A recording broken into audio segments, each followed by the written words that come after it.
দাদা ধরছেন নাকি না ধরছেন? হ্যাঁ, আপনি ভুল স্বীকার করেন। বিশ্বাস করলাম আমার ভুল হয়ে যাও, আমার ভুল। আপনি মায়ের ইউজ করছেন কেন? সবকিছু তো তৈব ভিডিও কিন্তু আছে। আপনি যে মায়ের ভিডিও করছেন ভিডিও কিন্তু সব আছে। আমার বিষয় দোষ। এবার যৌন হয়রানির দায়ে ছাত্রদের পা ধরে ক্ষমা চাইলেন সমন্বয়ক নাহিদ ইসলামের বাবা বদরুল ইসলাম। গতকাল সকালে ছাত্রদের পায়ে ধরে ক্ষমা চান তিনি।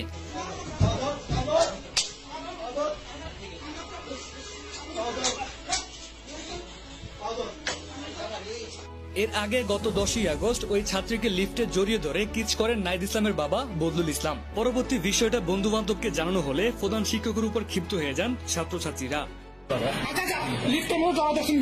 না না না,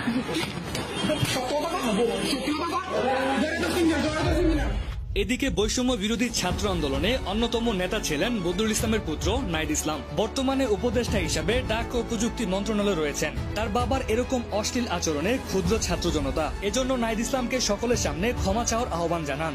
না হলে উপদেষ্টা নাহিদ ইসলামের বাবাকে পদত্যাগের হুমকি দেন ছাত্র সমাজ। পরবর্তীতে ছাত্ররা বদরুল ইসলামকে মারতে আসলে রুম থেকে পালিয়ে যান তিনি।